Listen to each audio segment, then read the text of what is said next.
diffuse sur Facebook. Ouais. Putain, Boum! vous êtes trop Bonjour tout fort. le monde, j'espère que vous allez bien. On est en live sur Facebook et j'ai l'honneur d'avoir Annie Laroche et Mehdi Devuda avec moi ce soir. Et vous savez les amis, avant même que j'introduise, c'est pas tous les jours que tu rencontres quelqu'un qui a une vision, qui a une façon de parler et que tu as envie d'écouter. Je suis tellement habitué de parler et partager du mindset, mais depuis la première fois que j'ai vu Mehdi parler devant l'équipe, j'ai fait OK, lui, lui, ça va être un leader. Lui, c'est un leader. La seule différence, c'est qu'il est en mode, il attend que le volume arrive pour être déclaré comme ambassadeur. Et c'est quelqu'un qui va faire 10 000 US minimum par mois. Il va faire de belles choses, des grandes choses. Et ce soir, on est là pour l'écouter. Ouais, il va nous partager son parcours, il va nous partager un peu sa douleur et pourquoi lui a vraiment dit oui à notre société. Donc, comme on dit en anglais, buckle up, mettez votre ceinture, ouvrez les oreilles, faut pas juste écouter, faut pas juste entendre, mais il faut écouter qu'est-ce qu'il va vous dire.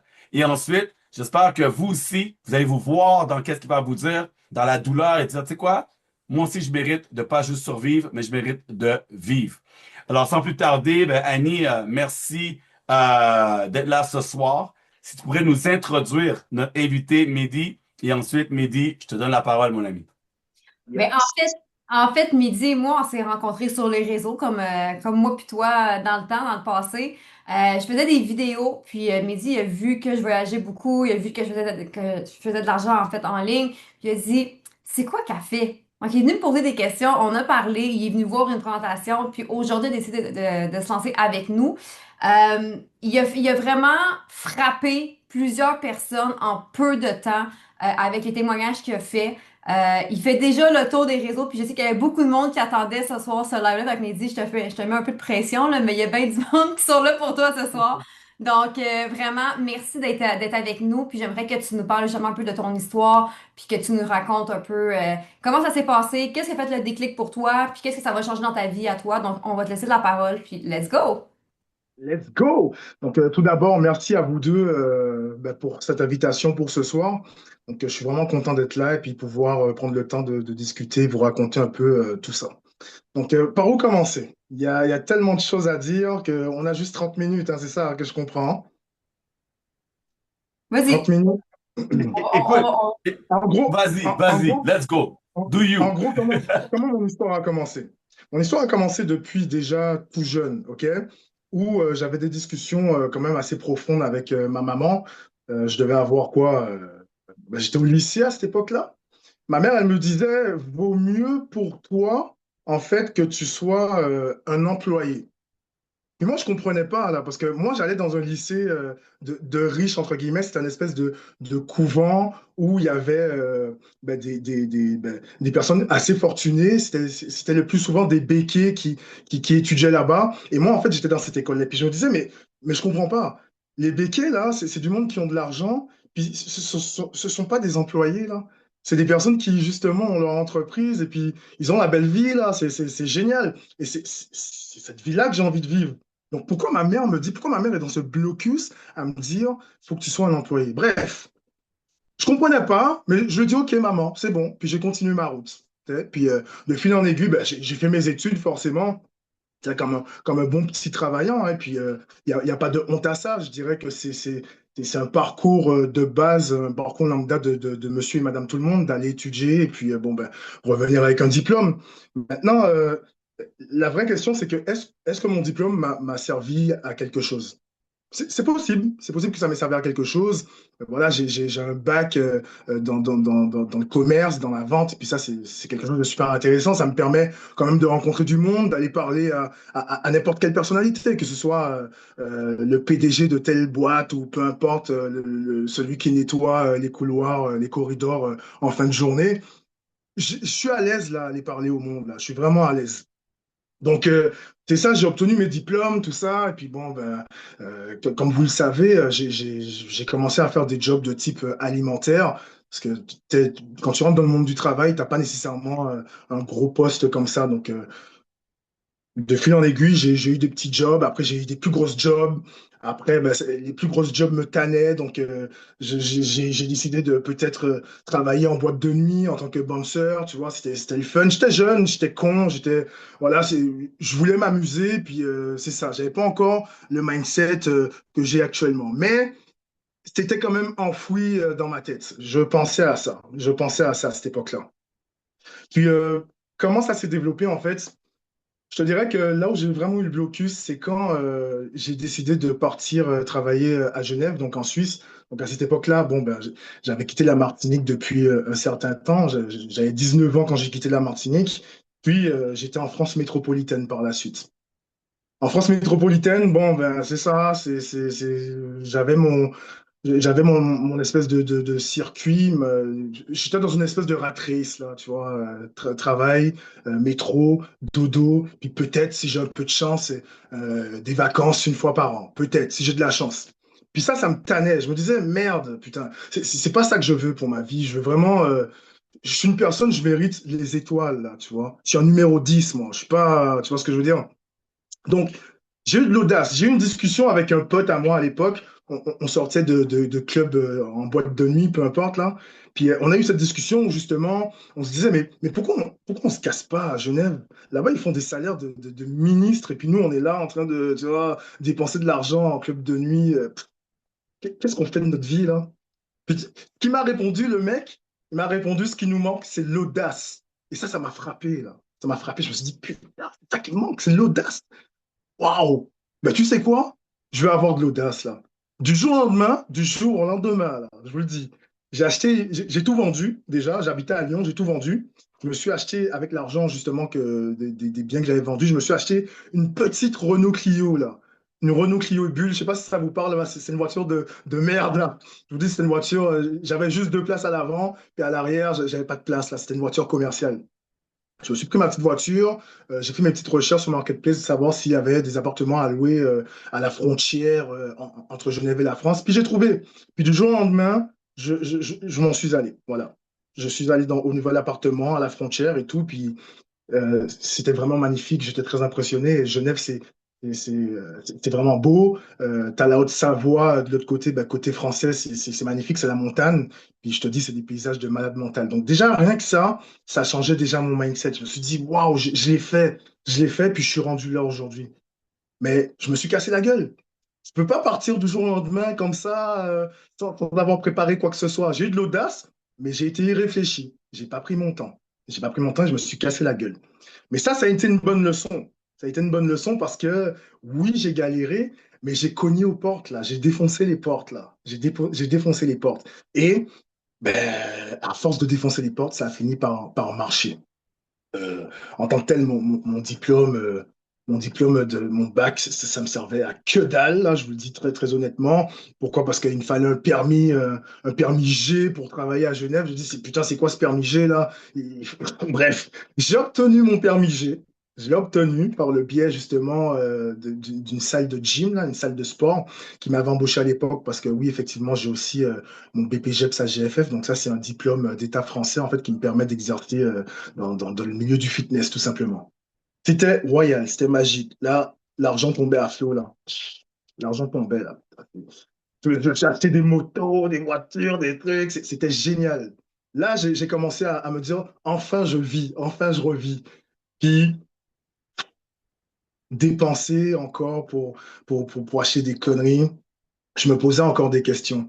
D'autant plus qu'à ce moment-là, tu sais, je commençais à m'essouffler justement, coacher le monde, changer, parce qu'on pouvait changer. C'était une grosse chaîne de fitness en fait, et on pouvait changer de salle, prendre des heures par-ci, prendre des heures par-là. Donc c'était cool, mais je commençais à m'essouffler. Je commençais à m'essouffler. Je me disais, c'est pas pour moi ça. Je suis fatigué de coacher le monde. Les gens ils drainent mon énergie, tu vois. Puis peut-être que c'est pas pour moi, mais j'ai besoin d'essayer d'autres choses.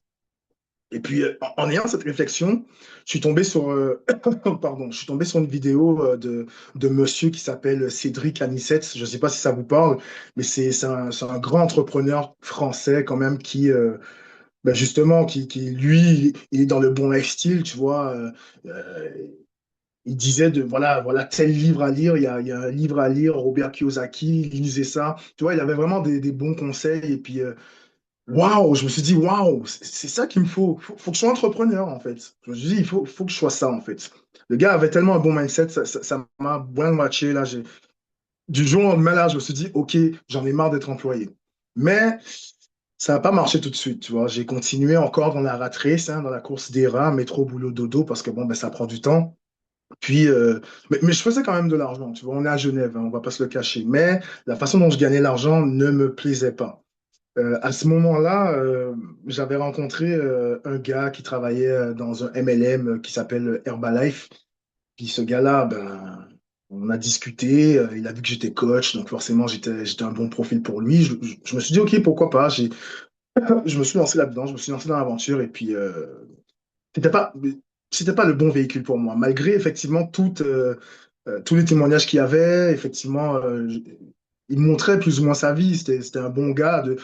On est quand même devenus assez proches, donc il me montrait certaines choses. Le gars, il était quand même blindé. Puis il m'a demandé mon salaire. Donc moi, tout fier, je lui annonce mon salaire. Et puis moi, moi, je lui demande, toi, combien tu gagnes avec ça, avec Herbalife et tout. Et là, il m'a annoncé un prix, là, je suis tombé par terre, là. Je me suis dit, quoi? Autant? Tu gagnes autant d'argent? Et puis, tu sais, il m'a montré, là, il m'a montré les preuves, là. Tu sais, c'était pas de la niaiserie, là. Je me suis dit, putain, c'est bon, mais c'est pas le bon véhicule pour moi. Donc bon, j'ai ramé, puis j'ai fini par abandonner, hein. Écoute, si c'est pas pour toi, c'est pas pour toi. Euh, Par la suite, comment ça s'est passé? J'ai eu l'opportunité de partir pour le Canada, donc pour Québec. Une opportunité sur laquelle bah, j'ai bondi, hein. J'ai pas laissé passer cette chance. Euh, j'ai mis beaucoup d'argent de côté pour ce projet, pour partir au Canada, énormément d'argent. Mais encore une fois, j'ai fait les sacrifices au bon endroit, au bon moment, pour pouvoir accomplir justement mon projet à bien, quoi, tout simplement. Donc, ça a été fait. Je suis arrivé au Canada le 1er octobre 2019. Là, je me suis dit, encore un projet d'HV. Je suis au Canada, je suis un petit Martiniquais de rien du tout, là, un Martiniquais, là, qui du jour au lendemain se retrouve au Canada. Et puis seul, attention, seul. Le gars, il a fait ça seul. Il n'a pas eu besoin de maman, papa, Pierre-Paul Jacques, tu vois. Le gars, il a coffré de l'argent, puis il a réussi à mener à bien son projet. J'étais fier, c'était vraiment une fierté. C'est vrai que bon, ben, je suis pas le seul. Je suis pas le seul dans ce cas de figure-là. Il y a beaucoup de personnes qui, même plus jeunes que moi, ont réalisé des voyages, des plans de vie ailleurs que dans leur pays natal. Mais pour moi, je trouvais que c'était quand même une fierté parce que j'étais pas nécessairement ce garçon avenant que je suis aujourd'hui. Donc, c'était une fierté. Comment ça s'est passé? En fait, je suis venu ici pour passer mon classe 1, donc permis de camion. Je me suis dit, moi, ce que je veux pour commencer, et voyager, aller voir les États-Unis, tout ça. Tu sais, j'avais jamais vu les États-Unis. Moi, j'avais vu les États-Unis juste dans les films, des trucs comme ça. Donc, ça fait rêver un jeune Martiniquais. Donc, je dis, je veux passer mon permis classe 1 euh, parce que non seulement tu gagnes beaucoup d'argent là-dedans, il y a des heures assurées. Puis, putain, tu voyages là, t'es payé à voyager. C'était super nice. Quand j'ai obtenu mon diplôme, plus mon permis ben, mon permis de conduire, mon permis de camion, il y a eu la Covid. La Covid m'a fessé en plein fouet, là. Ça a stoppé net mon projet. J'avais déjà été embauché par une compagnie, justement, qui faisait des longues distances. Puis, avec la Covid, là, le manager, il m'a dit, mon gars, oublie le projet. Oublie le projet, c'est mort. Reviens-moi dans quelques mois. J'étais dégoûté. J'étais dégoûté. Franchement, je me suis dit, bon, qu'est-ce que je vais faire là maintenant? Mais j'avais de l'argent, tu vois, j'avais de l'argent, j'étais pas inquiet financièrement, je m'en battais les reins, là, très honnêtement. Mais j'avais envie de faire quelque chose. Euh, Bien évidemment, durant la Covid, ben, les agences de sécurité ont eu euh, une plus-value, là. Je te dis, ça a explosé les agences de sécurité, agent Purel, machin, patati patata. Je me suis dit, bon, je vais aller faire agent Purel, je vais aller voir ce que ça donne. J'ai passé mon BSP, tout ça, tout ça. De fil en aiguille, agent Purel, je suis passé agent d'intervention à l'hôpital. Je trouvais ça nice, là, tu sais, agent d'intervention, ça joue les gros bras et tout, mais à un moment donné, j'étais tanné de ça aussi, tu vois. Donc, j'ai passé ma technique d'intervention en milieu carcéral, et c'est là où, effectivement, c'est là que l'aventure a commencé. L'aventure a commencé là. Pourquoi? Quand j'ai passé mon stage, en fait, dans la détention de Rivière-des-Prairies, les amis, je vous le dis, j'ai détesté ça. J'avais une bonne maître de stage, par contre. Elle était dans un bon mindset, elle était super gentille, puis en plus, elle était jolie, en plus, tu vois. Une fille douce qui m'apprenait le métier, c'était nice, man. Mais autour de ça, là, c'était de la merde. Je me disais, mais c'est quoi le délire? C'est quoi ça? Dans quoi je me suis lancé? C'est ça, travailler en prison? Je me suis dit, oublie ça. J'ai passé mon stage, j'ai obtenu mon diplôme, ma technique, et puis j'ai dit à ma chef de stage, oublie le projet. Oublie le projet. Merci pour tout. On se reverra peut-être dans quelques années. Bref. Donc, je suis retourné agent d'intervention. Donc là, à ce moment-là, je travaillais à Pinel. Je travaillais à Pinel, voilà.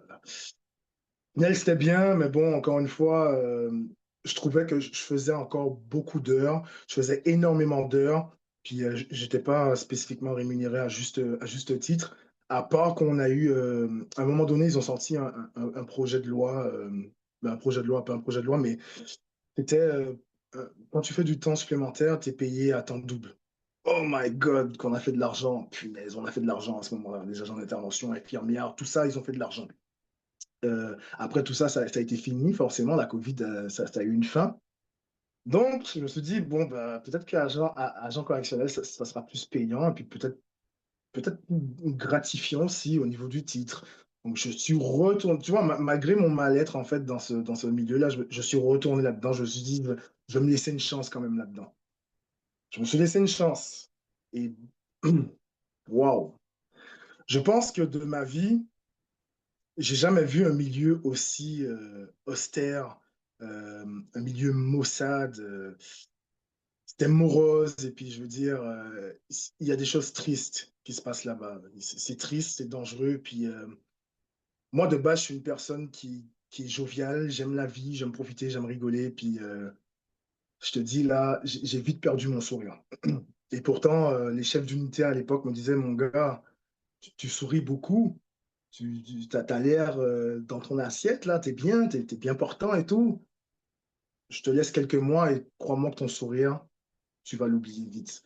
Mais je comprenais pas pourquoi les chefs me disaient ça. Je me disais, mais c'est pas si pire que ça, là, bordel. C'est OK, bon, ben, c'est difficile comme milieu, mais c'est pas si pire. Les mois ont passé, et puis j'ai obtenu mes armes.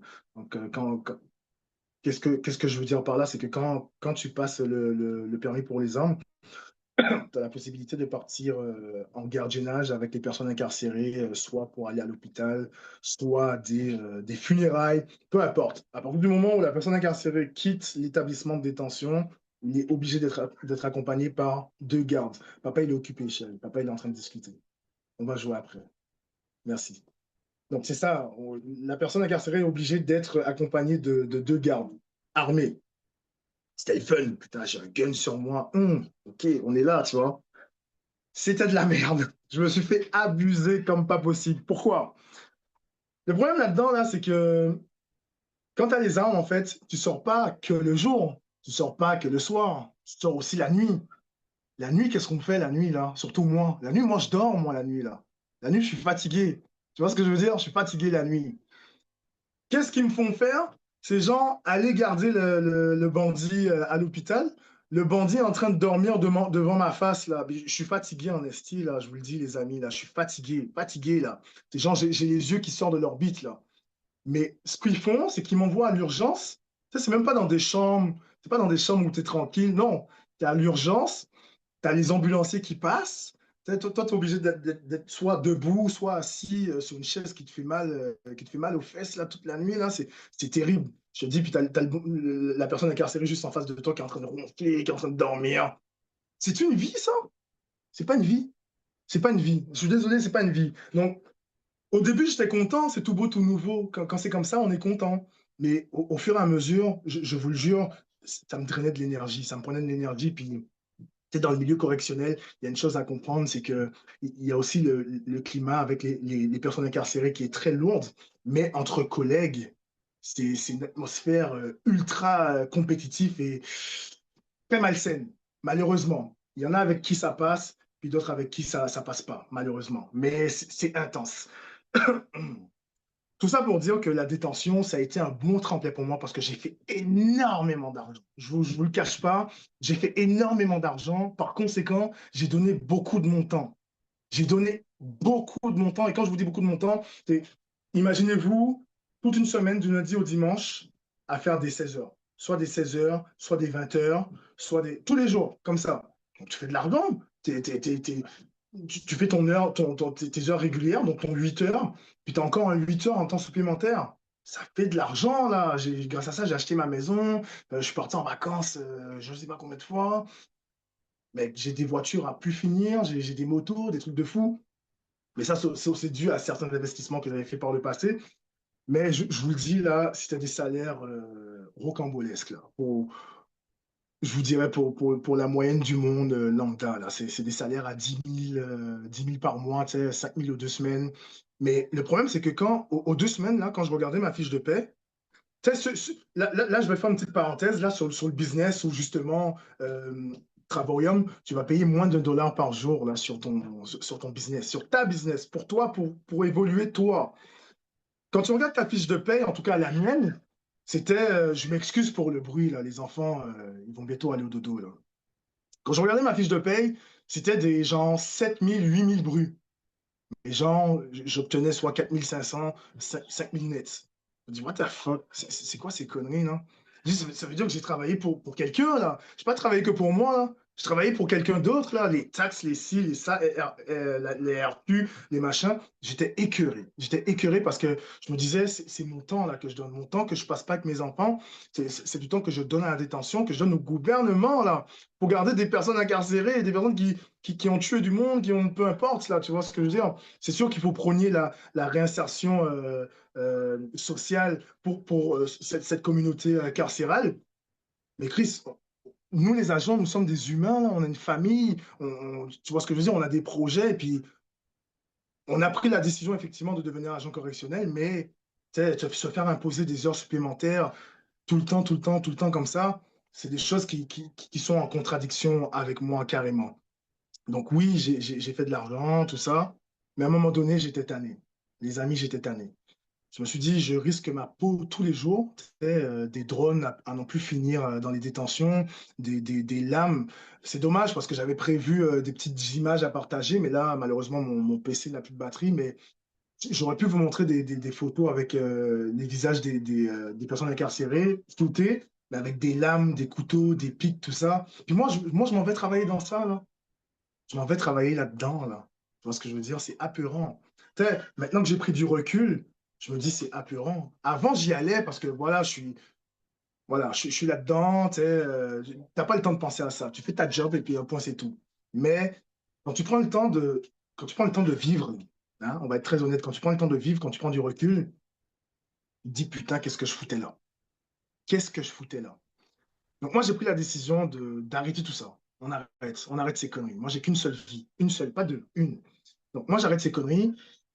Je vais peut-être gagner moins, j'aurai peut-être un moins bon confort financier pendant un certain temps, mais par contre, je prends la décision aujourd'hui, la décision ultime de travailler pour moi, rien que pour moi, et pour ma famille, bien évidemment, mais pas pour le gouvernement, pas pour les taxes, pas pour ci, pas pour ça. Je vais travailler pour moi, et sans danger.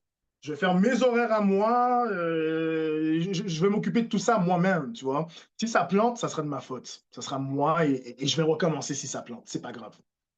Donc, à ce moment-là, comme elle expliquait à Annie, au début du live, j'ai vu effectivement l'une de ses vidéos. Je me suis dit, waouh, c'est la belle vie, hein. Qu'est-ce qu'elle fait dans la vie, cette vie? Je me dis, je vais aller lui parler. Vas-y, raconte-moi un peu le projet.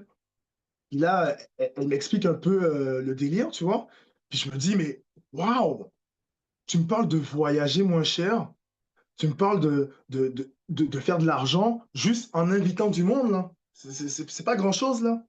Pas grand-chose. Je vais pas me battre avec un peddler, je vais pas me faire plein. Non, je vais juste inviter du monde dans des lives le dimanche. Et puis, si cette personne, elle est d'accord justement avec le projet, ben, je suis rémunéré sur cette personne et ainsi de suite.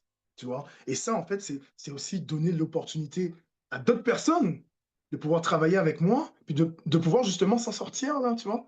Parce que tout le monde est en chien, là, les amis. Tout le monde est en chien aujourd'hui, là. Tout le monde paye des taxes. Le permis de conduire, c'est un fucking abonnement annuel. Tu vois ce que je veux dire? Je te parle même pas des plaques. Je te parle même pas des plaques. Chris, les plaques, là. C'est qui s'en sort aujourd'hui? Si tu fais pas un minimum de 8 000 $ par mois, c'est qui s'en sort? Il y a personne qui s'en sort aujourd'hui, là. Il y a personne qui s'en sort, qui arrive à se dire, OK, demain, je vais faire l'épicerie, je vais m'acheter tel montant de viande, tel montant de trucs. Non, tu es obligé de watcher le prix, là. Ça, c'est des choses que je faisais pas avant. C'est des choses que je fais toujours pas. Dieu merci pour moi. Dieu merci pour moi. Mais par contre, j'ai donné énormément de temps pour arriver à ce stade-là, tu vois. J'ai donné de mon temps, alors que j'ai qu'une seule vie. J'ai une seule putain de vie. Donc non, là, je vais avoir un moins bon confort financier. Ça, c'est correct.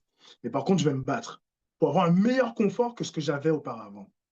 Et justement, l'opportunité Travarium, là, je pense que pour moi, c'est le bon véhicule. Donc, j'ai essayé effectivement plusieurs MLM. J'en ai essayé plein. Herbalife, VCI, tu sais, les trucs de pack que tu achètes et puis tu as des rémunérations à chaque semaine ou chaque mois, peu importe, je ne m'en rappelle plus là. Mais c'était des trucs qui ne me parlaient pas nécessairement. Ça ne me parlait pas. C'était pas un bon véhicule. Dans la vie, là, les amis, ce qu'il faut comprendre, c'est que il faut essayer. Hein. Aux premiers abords, il faut essayer. Il ne faut pas avoir peur d'essayer. Donc moi, je suis un gars là, auparavant, j'ai eu peur d'essayer. J'ai eu peur, mais j'étais toujours dans le même pattern qui faisait que j'étais tout le temps broke. Tu sais, quand tu restes dans la même pattern, tu restes tout le temps broke. Si tu ne te mets pas dans une zone inconfortable, tu ne pourras pas changer ta vie. Et moi, je suis devenu une personne audacieuse. J'avais promis à mon pote avec qui j'étais en boîte de nuit il y a quelques années de ça. Mais lui, il est resté au même stade, malheureusement, tu vois. Il est resté au même stade. Mais moi, je me suis promis, je lui ai promis que je serais audacieux. Et je suis audacieux aujourd'hui. Aujourd'hui, je suis un jeune Martiniquais qui vit au Canada. Pour quelqu'un, pour certaines personnes, ça sera peut-être rien, mais pour moi, c'est énorme. C'est beaucoup. C'est énormément. Donc, c'est ça. Aujourd'hui, l'opportunité, elle est face à moi. Donc, je vais plonger dans cette opportunité-là. Donc, est-ce que je m'attends à des résultats tout de suite? Bien sûr que non. Putain, il y a aussi une chose que j'ai oublié de vous dire. J'avais deux salons de coiffure, deux barbershops. Hein? J'avais deux barbershops. J'ai décidé d'acheter ces barbershops-là sans formation. J'étais pas barbeur, moi, de base, là. Mais Mehdi Davidas, c'est un gars qui est curieux. C'est un gars qui aime se former. Donc, qu'est-ce que j'ai fait? J'ai payé un gars 300 $ pour 3 heures. Donc, chaque semaine, je prenais 3 heures de cours avec ce barbeur-là, que je payais cher, là. C'est 100 $ de l'heure. Hein. C'est pas rien. Et je me suis fait former. Je suis devenu un barbeur, tu vois. Est-ce que j'étais excellent, un master barbeur? Non, parce qu'il me fallait le temps d'avoir l'expérience, mais j'étais opérationnel dans mon salon, tu vois. Ça roulait, effectivement, ça roulait. Et puis, je veux dire, dans l'un de mes barbershops, là, à Rivière-des-Prairies, j'avais un bar à chicha dans le sous-sol. C'était galactique, c'était magnifique. Je te dis là, c'était tout en noir, puis il y avait des couleurs fluorescentes, c'était génial. Je faisais de l'argent, mais encore une fois, je peux pas être tout le temps là. Euh, les barbeurs qui travaillaient là gagnaient plus que moi, hein, parce qu'eux, ils ont leur clientèle. Moi, j'ai aucune clientèle. Je dis, c'est quoi ce délire? Dans ce barbershop-là, j'avais investi plus de 50 000 $ là-dedans, pour les deux. Plus de 50 000 $. Ça a été difficile, les amis. Ça a été dur. Ça a été dur parce que malheureusement, dans ce genre de business, il faut que tu payes un loyer. Tu vois, il faut que tu payes le local dans lequel tu opères. Tu sais, c'est pas des business en ligne, là. Il faut que tu opères dans un local. Et le local, il ne t'appartient pas. Ça appartient à quelqu'un d'autre. Il faut que tu payes. Puis, les loyers sont chers. On va pas se cacher, les loyers sont excessivement chers. Donc, certains moments, tu sais, j'étais un peu flush, là, puis je me disais, je vais devoir prendre dans mes poches pour payer le loyer, là. Je me suis dit, merde, c'est pas pour moi, ça aussi. C'est un mauvais véhicule. J'ai revendu tout ça. Donc, est-ce que j'ai gagné de l'argent? Non, je n'ai pas gagné d'argent. Mais j'ai gagné une bonne leçon. Une leçon à 50 000 $, mais au moins, je l'ai fait. J'ai été audacieux et je l'ai fait. Tu vois? Je me suis sorti de ma zone de confort et j'ai réussi à ouvrir ça. Est-ce que ça n'a pas nécessairement marché? Est-ce que je me suis planté? Non, non, je ne me suis pas planté non plus. Parce que j'ai obtenu une formation de barbeur, j'ai été patron. J'ai été patron. Mais encore une fois, il faut se dire que quand tu es un patron avec un business physique, il faut que tu t'attendes à payer un loyer cher. Non, Encore une fois, je suis coincé. Je veux pas. Je veux pas être coincé. Je veux ma liberté. En prison, quand je travaillais en prison, j'étais en prison. Hein, on va pas se le cacher. Et quand j'avais mon business physique, j'étais en prison aussi parce que c'est ça. Il fallait que je paye un loyer. Puis si j'avais pas le montant, la personne à qui je payais le loyer, elle s'en foutait littéralement. Là, faut que tu payes. Faut que tu payes, mon gars. Donc, j'ai été fier de cette expérience. Mais encore une fois, est-ce que c'était le bon véhicule pour moi? Absolument pas. Absolument pas. Il faut savoir aussi une chose sur moi, c'est que moi, je lis énormément de bouquins. Je lis beaucoup de livres, donc pas des romans, là, des conneries d'histoires fantastiques. Non, moi, je lis pas ça. Moi, je lis des livres de mindset. D'accord? Je lis des livres de développement personnel. À l'époque, en France, je lisais beaucoup de livres de finance. Aujourd'hui, un peu moins parce que j'ai un manque de temps, on va pas se le cacher. C'est une excuse, effectivement, parce que je pourrais trouver le temps, mais c'est pas ça qui m'attire le plus en ce moment. C'est vraiment. Je vais donner un exemple simple. Tantôt, je parlais de Robert Kiyosaki. Beaucoup ont lu Père riche, Père pauvre. Beaucoup ont lu ce livre-là. Un livre un excellent best-seller, mais c'est pas son meilleur. Il faudrait que les gens, là, ils aillent lire Robert Kiyosaki, L'entreprise du 21e siècle. Et là, ils vont comprendre. Dans ce livre en question, Robert Kiyosaki parle du MLM. D'accord? Il parle du MLM. Est-ce qu'il parle en négatif du MLM? Non, il parle en positif. Et pourtant, ce gars-là, c'est un millionnaire, un multimillionnaire. Donc, le gars, il a fait plus que moi dans sa vie, d'accord? Le gars, il est multimillionnaire. Est-ce que je suis multimillionnaire? Non. Mais j'ai envie de l'être. Donc, je vais suivre son conseil au dude, là. Je vais suivre son conseil. Le gars, il a écrit des best-sellers et puis il parle du MLM, là. Il parle de ça. Et puis ça, c'est vraiment intéressant. Quand je lisais ça, j'étais stupéfait. Et effectivement, j'en suis venu à l'idée que si tout le monde aujourd'hui s'intéressait au marketing de réseau, il n'y aurait personne de pauvre. Effectivement, ça prend de la discipline. Il faut être discipliné. Moi, dans mon business physique, là, dans mon salon de coiffure, j'étais discipliné, j'avais pas le choix. Donc pourquoi quand on parle de MLM, quand on dit aux gens, ben, il faut que tu sois discipliné, pourquoi les gens, ils ont peur? C'est comme dans un business physique, là. Il n'y a rien de différent. On te parle d'investir moins d'un putain de dollar par jour sur ton business et, et ça te fait capoter. Ça te fait capoter. J'ai payé 50 000 $ là, pour investir dans mes business de barbershop. C'est ça qui fait capoter. Ça, il y a de quoi capoter. Mais on te parle de rien du tout là. Tu vas payer Netflix, ça ne va pas te déranger. Tu vas payer. Il y a des personnes ben, comme moi, là, je suis dans le lot.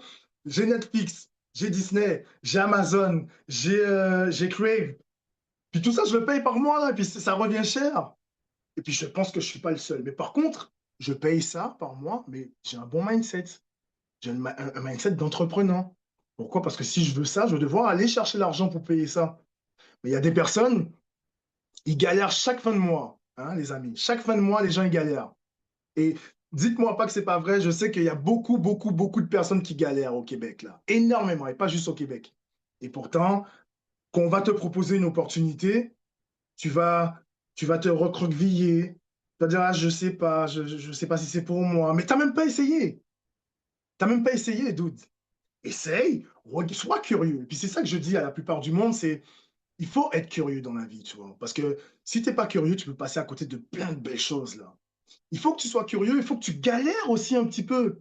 Toi, tu ne peux pas arriver dans un business en ligne, puis espérer gagner le million tout de suite, du jour au lendemain. C'est impossible. Puis même dans un business physique, là, c'est impossible. Je connais aucun millionnaire, aucun milliardaire qui a ouvert un business et qui a gagné de l'argent du jour au lendemain comme ça. Il n'y en a aucun, les amis, aucun. Ça n'existe pas. Il y en a qui se sont plantés. Il y en a qui ont perdu énormément d'argent. Moi, j'ai perdu de l'argent, tu vois. Mais c'est pas grave. J'ai essayé, tu vois. Mais les gens, je sais pas, il y a cette espèce de barrière qui se forge quand tu vas parler d'une opportunité pour changer ta vie. Pourquoi les gens, ils ont peur de ça? Je n'y comprends rien. Tu essayes. Effectivement, si ça ne te convient pas, parce que moi, j'ai essayé des choses, hein, les amis. J'ai essayé des choses qui, malheureusement, n'étaient pas bons pour moi. Ce n'était pas le bon véhicule. Je ne m'y sentais pas. Mais aujourd'hui, je vais poser la question à n'importe qui dans la rue, là. N'importe qui, des gens que je connais, des gens que je ne connais pas, peu importe. Je vais demander à cette personne, est-ce que tu aimes voyager? il n'y a personne qui me dira non, je n'aime pas voyager. Personne. Je vais poser une deuxième question. Est-ce que tu aimerais ça? Voyager moins cher dans ce cas-là, si tu aimes voyager. La personne qui me dit non, j'aimerais pas ça, la personne est stupide. Je suis désolé, la personne, elle est stupide. Si tu veux payer plus cher, tu es stupide. Tu as une opportunité de payer moins cher, donc c'est sûr que la personne va me dire oui, c'est sûr. Mais encore une fois, je connais personne qui n'aime pas les voyages. Je ne connais personne qui n'aime pas gagner de l'argent, mais par contre, les gens sont des fainéants. Hein, on va se le dire très clairement. Les gens sont des fainéants ou peut-être pas, peut-être que j'utilise un mot peut-être trop fort. Je dirais pas fainéant. Les gens ont peur de sortir dans leur zone de confort. Aujourd'hui, les gens, ils ont peur de ça. Pourquoi? Parce que les gens, ils sont broke. Hein? Ils se disent que le moins de petits dollars que je vais investir dans peu importe quoi, je serai perdant. Mais non, au contraire, tu ne seras pas perdant. C'est sûr que va falloir te laisser du temps. Va falloir que tu te laisses du temps. Parce que, encore une fois, il n'y a aucun riche là qui a percé du jour au lendemain. Tu vas te laisser du temps. Et si tu es discipliné, mon ami, si tu as, si t'as le goût du challenge, si tu aimes ça, sortir de ta zone de confort, si tu aimes, genre, les challenges, tout simplement, les défis, c'est sûr que tu vas y arriver. Au bout d'un moment, ça sera payant. Ça sera payant à un moment donné. Si tu es discipliné, que tu as ta rigueur, je suis désolé, j'ai jamais connu quelqu'un qui avait de la rigueur sur un projet et qui a échoué. Je ne connais pas ça. Je ne connais pas. Donc, aujourd'hui, là, voici ce que j'ai à dire aujourd'hui. Là, Danny, là, tu viens de te faire shifter, là. Trop fort. Très, très fort. Honnêtement, Mehdi, j'ai rien à rajouter. T'as tout dit. Ben, c'est T'as ça. littéralement tout dit. Les Danny, gens. Annie, Dany, le silencieux, là, Dany. On t'a c'est, perdu, t'es venu. Robert, c'est rare que Danny est silencieux. C'est rare. Non, mais Je dis, là, tu viens de prendre la place. ah, mais écoute, Dany, si tu es scotché par mon discours, je suis vraiment content parce que toi, tu es une personne, t'es notamment un leader. Quand je t'observe le dimanche, que ce soit Dany ou toi-même, Annie, tu- toi, Annie, tu vas te coucher super tard parce que tu travailles sur ton business à fond là-dedans, là, tu vois. Tu lâches Ouais. pas. On a eu une discussion ensemble où tu penses business, business, business, H24. Et je pense qu'à un moment donné, si aujourd'hui tu arrives à compter ton argent, c'est que tu n'en as pas assez, tu n'en as pas suffisamment. Aujourd'hui, il faut créer des leviers, là. Il faut créer des leviers qui font que, ben, que tu te lèves demain, puis tu poses tes pieds sur le bureau, là. Tu poses tes pieds sur le bureau, puis tu te dis, ben, tiens, aujourd'hui, ça ne me tente pas de travailler, là. Ça ne me tente pas. Et Mhm. ce business-là, aujourd'hui, je pense que Travaurium, là, c'est un business, c'est un véhicule qui est capable d'offrir ça au monde. Mais encore une fois, faudrait-il que les gens soient ouverts d'esprit.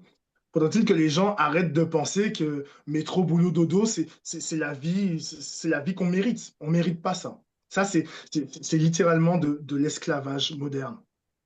Tu échanges ton temps que tu as, c'est ta valeur la plus précieuse, ton temps, contre de l'argent. Allô? Est-ce qu'il n'y a pas un problème en quelque part? Donc, attention, je ne dis pas qu'avoir un travail, c'est quelque chose de mauvais, quelque chose de péjoratif. Bien sûr que non. Je veux dire, oui, il faut travailler. Tu sais, à un moment donné, tu n'as pas le choix. Il faut travailler.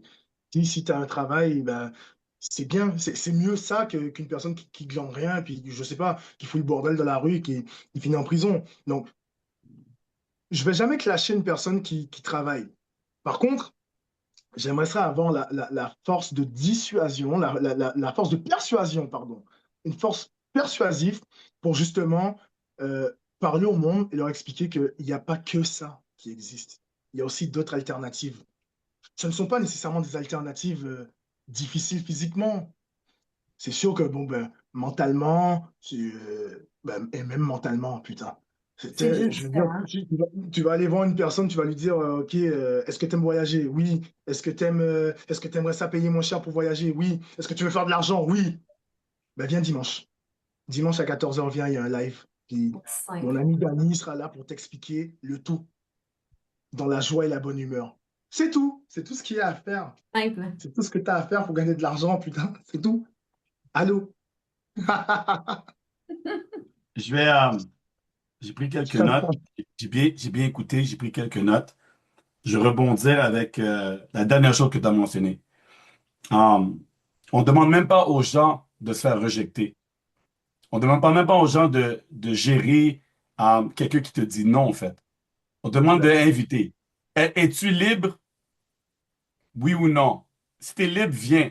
Mais je t'ai pas posé la question, est-ce que tu vas rejoindre l'activité? Est-ce que tu vas faire le business? Est-ce que tu vas vouloir? Je ne t'ai Exact. pas demandé tout ça. Je te demande juste si tu veux 100%. venir. Et ça, c'est l'exemple que je donne souvent. Je sais qu'un jour, il y a d'autres gros leaders qui vont me copier parce que c'est juste ça qu'ils font. Mais je vais donner l'exemple rapidement ici, là. Um, Annie le connaît très bien. C'est l'exemple du restaurant. Quand tu vas au Ouais. restaurant, t'as une hôtesse qui est à la porte. Genre, tu vas aller au keg ou peu importe. Et elle va te demander, hé, Mehdi, vous êtes seul ou avec des gens? Ah, ben on est deux. Pas de problème. Elle va dire un instant, elle va prendre le menu et t'amène à ta table. Si tu lui dis, hé, moi je veux un filet mignon medium, elle va dire, stop, hein. C'est pas mon travail. Mon boulot, c'est de t'amener à ta table, te donner le menu. Mhm. Diego s'en vient. C'est lui ton serveur. C'est lui qui va prendre ta commande. C'est lui qui va dire, ce soir, le menu, vous avez le silver, le titanium ou le platinum. Ma suggestion, ma suggestion, c'est le platinum ce soir. Et c'est lui qui va expliquer, il va prendre la commande. Donc, quand je dis aux gens, je dis, mais pourquoi tu expliques? Je t'ai pas demandé d'expliquer. Je veux que tu sois l'hôtesse à l'entrée et tu amènes le Exact. client à la table. La table, c'est le dimanche à 2 heures. Laisse-moi être le serveur et tu vas être rémunéré. C'est Exact. dans cette idée-là que je veux que les gens comprennent. Mais il y en a qui disent, ah non, mais je connais le menu, je le vois tous les jours. Je veux dire, t'es pas le serveur. Tu vois? So, de pas accepter, de pas gérer les noms parce que t'es pas obligé de te rendre Mhm, là. mhm. Un autre truc que tu as mentionné, un job, un salaire, c'est pas la destination. C'est une étape. Donc, c'est pour ça qu'on n'est pas contre les gens qui travaillent. J'ai 100%. travaillé, tu as travaillé. 99% des gens qui ont fait du marketing relationnel avaient tous un job. Mais il faut payer le 1 dollar par jour. Ouais, ouais. Avant d'avoir du succès, il faut trouver l'argent pour payer le business. Une chance pour nous, c'est pas 50 000 balles. C'est moins de 1 dollar. Mais c'est normal d'avoir un emploi. Sinon, j'ai déjà entendu des trucs stupides. Ouais, Danny, mais si tout le monde fait du MLM, qui va travailler? Ça, c'est des, Je ne vais même pas, c'est des je vais même pas aller questions. là. Je vais même pas aller là. Je vais même pas aller là parce que c'est comme dire, Danny, si tout le monde, tout le monde va devenir chrétien et il n'y aura pas d'autre religion. Il y aura toujours des gens qui voudront faire autre chose. Toujours. Ça va toujours exister. On veut juste le 0,00001% qui veut devenir entrepreneur. Parce que sans le marketing, t'enlèves le marketing relationnel, qu'est-ce qu'on dit tout le temps? 1% de la population est riche. Mais qu'est-ce Exact. qu'il faut les 99 autres? Ils veulent pas être C'est ça. riches. Non, Donc, ils veulent pas. on n'essaie pas de convaincre 99%, on veut juste un pourcentage. Euh, un autre point, on t'a mentionné, on a juste une vie. Pourquoi il y a des gens qui pensent qu'ils n'ont deux? Je sais pas. Moi, je sais pas. Je connais pas une personne qui est montée au ciel, qui est revenue, qui a dit, wow, hey, les Moi non gars, plus. Moi non yo, plus. avertissement, faites les bonnes choses, parce qu'il y a des, il y a des parties en haut, là, mais si t'étais pas bon, Jésus t'invite pas, quoi. Tu vois? Et moi, je vais pas prendre le risque, hein. On m'a dit, Danny, si tu es bon, tu montes au paradis. Pourquoi je ferais le contraire? Moi, je veux monter en haut, puis je veux la ligne express VIP. Donc, sur Terre, je veux la ligne express VIP aussi.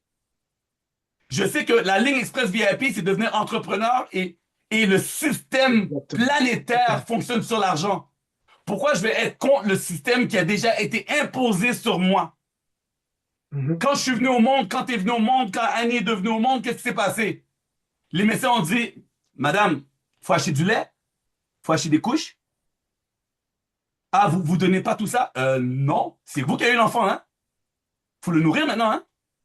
Tu peux pas allaiter le bébé jusqu'à temps qu'il a 30 ans, hein? Là, c'est gratos. Mais plus tard, faut payer, hein? Ah ouais! Depuis qu'on est bébé, on paye! Toi qui es père de famille, yo, quand l'enfant il grandit, il faut acheter du linge, hein? C'est pas le même. Ça, c'est un autre life. C'est un autre life. Deux dernières choses. Hein, c'est pas, les gens ils disent, ah, c'est un scam, arnaque, scam, scam. Scam en anglais, SCAM, acronyme, scam. Ah, c'est un scam, arnaque, scam. Still confused about money. Tu comprends pas le système financier, le système de levier. Pour toi, c'est un scam, pour toi, c'est une arnaque. Mais c'est pas une arnaque, c'est un système. C'est soit tu l'aimes ou tu l'aimes pas. Soit tu échanges tes heures pour de l'argent, ou tu crées un levier pour faire plus d'argent pour que tu sois libre. Maintenant, je termine avec ceci. Est-ce que c'est parfait? Non. Mais non, c'est pas parfait. À tous les jours, c'est plus dur de travailler le mindset de la personne que d'offrir le business. Offrir le business, c'est facile. Veux-tu voyager moins cher, faire de l'argent? C'est facile. Mais quand quelqu'un te dit, ah, mytho, ah, yo, je connais un gars là, il a essayé là, c'est pas pour moi, j'ai déjà essayé, ah, non, j'ai mis un post, j'ai pas eu de like. Yo, c'est lourd. Cette partie-là est lourde. Tu sais quoi? Ouais, Ton ouais. mindset est pas prêt. So, tu prends toute mon énergie. Ton mindset est pourri, là. C'est pas évident. Des fois, il y a des gens qui abandonnent. OK. Il y a des entreprises qui sont pas C'est pas parfait, mais c'est mieux qu'être salarié. Oui. Parce que les chances que quelqu'un me donne le couteau ici, chez moi, bon, il n'y en a pas, hein? Et si, me lever pour aller travailler, il n'y en a pas, hein? Comme là, moi, hier soir, j'étais à la salle de sport à 11 heures du soir. Annie, elle me dit, mais t'es motivé? Je dis, je peux faire ce que je veux. Je peux aller à minuit. C'est ouvert. J'ai pas pu aller à 10 heures. Donc, je vais à 11 heures. Je suis libre. Juste ça, c'est ma plus grande richesse. Être Oui. libre. Je me réveille. Qu'est-ce que je fous aujourd'hui? Tching, j'ai de l'argent. Waouh! Mais j'ai travaillé pour arriver où ce que je suis. Tu peux pas passer de 0 à 1 million. Non, cocotte. Mais est-ce que le million est disponible? Oui. Peut-être que c'est même pas le million que tu veux. Peut-être que tu veux juste 300 dollars par mois. Parce que ça va donner 3600 par année. Et avec ça, ça va donner environ 4000 dollars canadiens. Tu pars en voyage. Peut-être c'est juste ça. Peut-être que tu aimes ton employeur. Tu aimes les gens que tu travailles avec. Peut-être que tu aimes être salarié. Mais vas-tu prendre cet argent-là pour aller payer plus cher sur notre plateforme? Oui. Si Mehdi dit que tu es stupide. Si tu es stupide, oui. Hey, frérot, je suis au Costco, gars. Ah ouais, qu'est-ce qui se passe? Écoute, hey, il y a, tu sais, le bon griot, la viande griot, là? Yo, 19,99. J'aimerais ça en prendre deux et ta mère va faire le griot avec plantain. Toi, t'es au métro, t'es au Walmart, tu dis, ah, mais moi, je le vois ici, là, à 30 dollars. Ah, je préfère payer 30 dollars pour. Mais t'es stupide. Il l'a au Costco à 19. Bah non, moi, là, j'aime brûler mon argent. T'es stupide, bro. T'es stupide. Mais c'est correct, hein? Ok. Il y a des gens qui vont mettre des commentaires en live. Ils traitent les gens de stupides de brûler leur argent. Oui, je supporte. J'approuve ce message. On est good. J'approuve ce message. En tout cas, j'ai un live en anglais que je dois aller faire une présentation. Mais merci Mehdi pour ceci. Merci Annie. Mais il faut qu'on fasse d'autres. Je Ok, pense oui. que on a besoin régulièrement, on fera d'autres lives. On parlera des points disons les quatre vérités au fait. Et encore une fois, on veut pas tout le monde. On veut des gens comme nous. On veut des gens qui ont le mot de la soirée. Tu sais quoi, Annie? Le mot de la soirée? Je t'écoute. Audacité. On Amen. cherche des gens qui ont de l'audacité, qui veulent oser. That's it. Tu veux pas oser? T'as pas d'autre. Pas de problème. C'est pas pour toi. C'est pas pour toi. C'est quoi, PSG? C'est PSG qui a gagné Paris. C'est qui a gagné là? Paris Saint-Germain, ouais. Exact, exact. Pa- Paris Saint-Germain. Paris Saint-Germain a gagné. Sur le terrain, c'était les meilleurs joueurs ou les bras cassés qui étaient là? Ah, ça, c'est une bonne question, ça. C'était les meilleurs, mon gars. Est-ce que tout le monde peut être les meilleurs? Est-ce que tout le monde peut être sur l'équipe? J'ai un doute là-dessus. Faut devenir, faut pratiquer dans le noir, faut pratiquer sur le terrain de foot quand personne n'est là qui te regarde. Donc, nous, en ce moment, on est sur le terrain où que personne ne nous regarde et on bosse dur pour aller atteindre nos objectifs, pour faire partie des meilleurs et pour avoir la vie qu'on veut avoir. That's it, that's all. Exactement. All right. Merci. Merci à vous deux. On se voit très bientôt. Boss Boss mode. moment. Yes. Ciao. Ciao.